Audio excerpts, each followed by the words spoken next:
welcome to this week's video where today we are going to be doing part 2 of the Solarball's new banner as humans series. So here we're going to be doing flat colors, rendering, and it's basically the last part of this entire drawing because I don't want to stretch it too much. I'll get bored, you guys will be tired of waiting, and so on. So a lot of the video has been skipped because I wasn't able to record everything. First of all, drawing a piece like this isn't incredibly easy because you have to have a lot of patience. Looking back at it, I'm not sure how I had that much patience to even finish the drawing or draw so many faces. But I guess, like I said in my previous video, the coloring and rendering part made me keep going because I was really looking forward to it, and it definitely was worth the wait. So here we have the planets. We have Haumea, Pluto, his moon, Sharon, um, Ceres, Eris, and Maki. I know there are more, but they're not included in the show, so I don't have any designs for them. Um, and yeah, the pose in the reference photo is not exactly the same of what I drew, but that's because when you're drawing planets, I guess you can make them do whatever, but as humans, if you give them the same pose, then it's gonna look really boring. In this video, by the way, I'll be explaining a little bit about what are my rendering steps. So here, the first thing I usually do is lay out my flat colors. Here I'm laying them out for all of them, but when I was actually rendering them, I took it 3 by 3. So first I finished all the dwarf planets, then I finished Sun and Mercury, then I finished the rocky planets, and I went to the gas giants. Um, my favorite character to have rendered in this entire thing must have been Mercury because I felt like handling with darker skin tones was something I was really looking forward to, and it was definitely a lot of fun. So as you can see here, first I set down my skin tone, and on top of that I'm adding the colors for each part. For example, the hair, the clothing, and other stuff. Then I go in with the blush and the, like, humans have natural blush, right? So I add a very subtle bit of blush to all my characters to make it look more realistic. Um, Even though I don't want my drawings to look like realism, I want to give it that warm touch.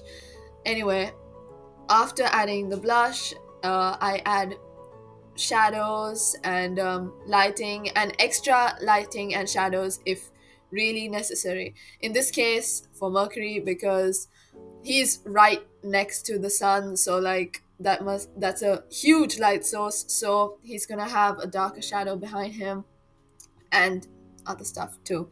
I made Venus and Earth and Mars also have a little bit of extra lighting and shadows because they are not extremely close to the sun, but they were relatively close. So here we're moving on to Saturn and Jupiter, where I have already set down the flat colors.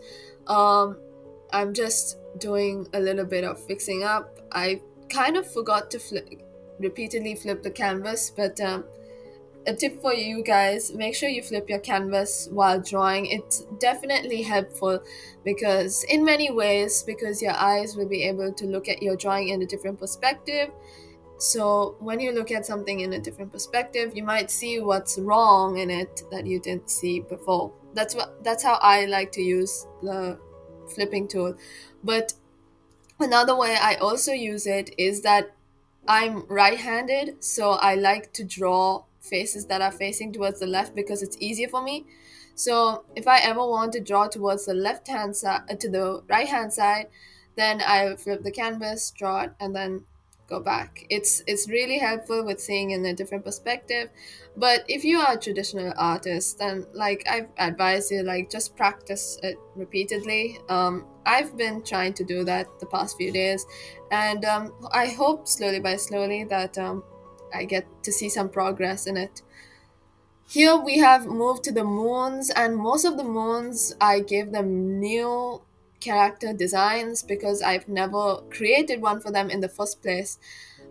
I really enjoy doing Jupiter's Galilean moons because I felt like it was just something, because I had the character designs laid out beforehand, and also I guess it was a little bit easier.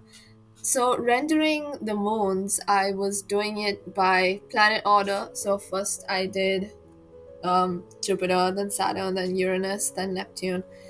Neptune, I didn't have to do much. I just drew Triton because I was only drawing the major moons from each planet. If I were to draw all the minor moons as well, you will never see this drawing end. And I think one thing about drawing is that you always have to go for what is reasonable.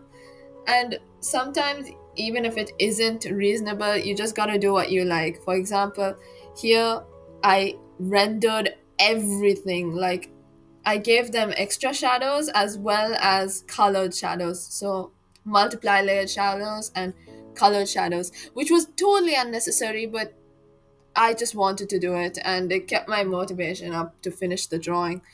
So, you just gotta do whatever needed to finish it in the end, right? But I've seen many people say that if you are not happy with the drawing, if you don't feel like finishing it, then just let it be. Maybe you'll get the motivation later on. Who knows? You don't try to finish a drawing if you don't have the right motivation for it. That I've heard many people say that, and I do agree. It's reasonable. Don't try to do something you don't really enjoy, because drawing itself is a hobby. We do it for the joy, right? So just enjoy it. Here I'm doing the same method as with the planets, except here I'm adding the blush first for all the planet moons, and then going back with the rendering and stuff. This drawing was an exception when it came to my rendering process, because here I added the main shadow first with the multiply layer, and then I went to do the color shadow. But that's because if I were to do them individually, then I kind of would have lost track of what shadows go where.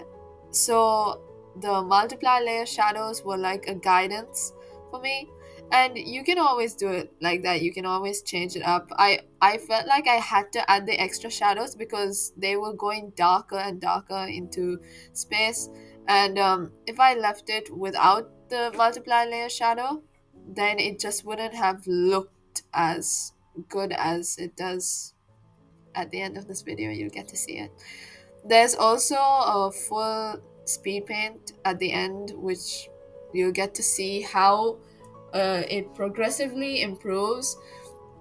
Anyway, here in this current position, I had finished the entire drawing, but then when I had gone to the TV and taken a look at it, I realized that the banner was much bigger than I thought, and so I had to add a few more characters like Phobos and Deimos, and a lot of other stuff. There was Sar, and a few more major moons from Uranus.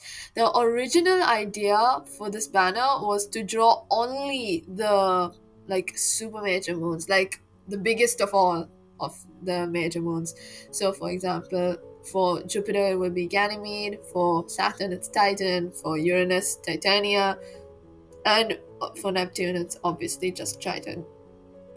But then I was like, you know what? That wouldn't be exactly like a banner remake. So let's just do the full thing. It's not going to be that hard. It was definitely hard, but I enjoyed the process nonetheless. This is also my first time drawing Planet X.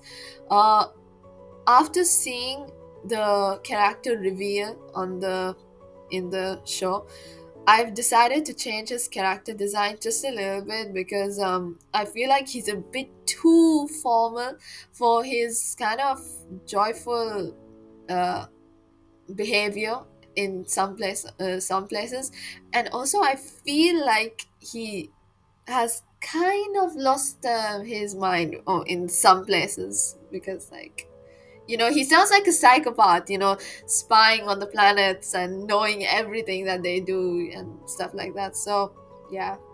I feel like I should add that part of him into the character design as well. And of course, I had to draw Guillermo, Neptune's friend. It just, the drawing just wouldn't be complete without him. And here we have the speed paint. It's much faster than my drawing process, of course. Um, but according to this, you will be able to see how I rendered everything. I only laid out the flat colors for the first few characters before rendering them because I was kind of losing my patience, and you gotta do what you gotta do to just keep the patience.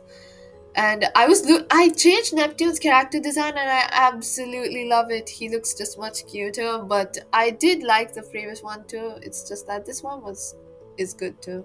This one's better, I guess. Here you will be able to see what exactly did I do to extend the drawing. So you can see I made Jupiter bigger. I feel like I made Uranus's legs a little bit too small than they should be, but that's okay. Let's just ignore that. I made it bigger later on. Uh, and I had to make the asteroid belt bigger. I'm wondering why they didn't show the Kuiper belt, but I guess they made Neptune come a little bit forward just to, like, it's still a show, guys. It's still a show. And anyway, that's the end. This is the full drawing. I hope you guys liked it as much as I did. If you do, please do like this video and do subscribe to see more content like this. And I'll hopefully see you all next week. Bye.